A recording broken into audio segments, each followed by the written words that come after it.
Jujutsu Kaisen की सबसे main fight Sukuna versus Gojo अब एंड हो चुकी है, जिसमें हमें मालूम पड़ चुका है कि सुकुना इस फाइट का मेन विलन है, जिस फाइट के एंड में गोजो की मौत हो जाती है एंड काशिमो इस फाइट को ज्वाइन करने वाला है एंड सुकुना का नेक्स्ट अपोनेंट बनने वाला है। गोजो वर्सेस सुकुना की फाइट ऑलमोस्ट 14 चैप्टर तक चली। पूरी फाइट में 14 चैप्टर तक इन दोनों कैरेक्टर्स ने अपनी फुल पोटेंशियल को यूज किया ताकि इनमें से कोई एक विनर निकल के आए। बट इस पूरी फाइट के बीच हम एक चीज को तो भूल ही गए, वेयर इज केंजाकू। क्योंकि अगर मुझे याद है तो मैंने केंजाकू को चैप्टर 221 में लास्ट बार देखा था। उसके बाद गोजो और सुकुना की फाइट चालू हो गई एंड उसके बाद हमें ये मालूम ही नहीं पड़ा कि इन 14 चैप्टरों में केंजाकू कहाँ है। जो भी कैरेक्टर है कलिंग गेम में, जो भी पार्टिसिपेट कर रहे हैं, वो सारे के सारे हमें इन 14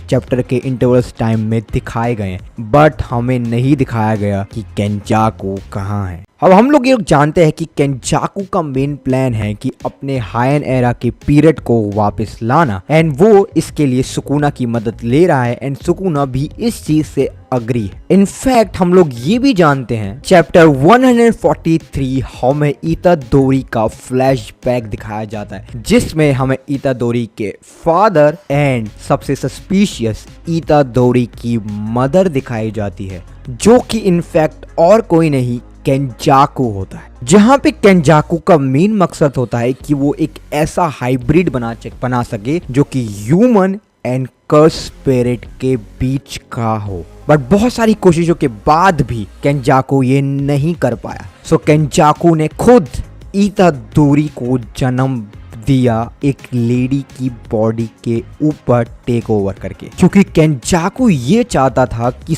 इतादोरी वो वेसल बने जो कि सुकुना को झेल पाए। इनफैक्ट सिर्फ झेल ना पाए, उसको सप्रेस भी कर पाए ताकि वो उसकी बॉडी पे रिगेन ना कर पाए। इनफैक्ट हम ये भी जानते हैं कि केंजाकू के पास एक ओपन बैरियर डोमेन है जो कि सिर्फ बहुत ही कम लोगों के पास है, जिससे केंजाकू सुपर ताकतवर हो जाता है। केंजाकू का सिर्फ एक ही मकसद है, इस दुनिया में एवोल्यूशन लाना, ताकि जितने भी इस दुनिया में इंसान है वो सबके सब सॉर्सरर हों, जिस हर किसी के पास कर्स एनर्जी हो। सो अब सवाल ये आता है कि केंजाकू किधर है। वेल, अब दो पॉसिबिलिटी निकल के आती है।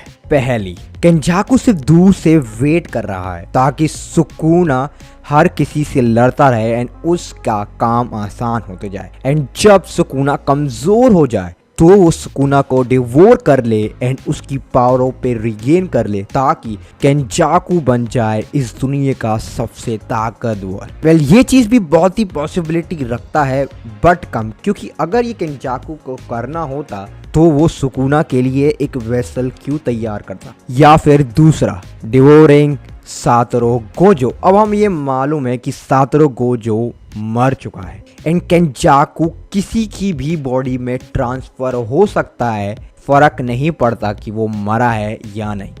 जब केंजाकू ने गेटो की बॉडी पे ट्रांसफॉर्म किया था तो उसने अपने ब्रेन को डायरेक्ट गेटो के ब्रेन के साथ रिप्लेस कर दिया था, जिससे वो गेटो की बॉडी के ऊपर टेक कंट्रोल कर लेता है।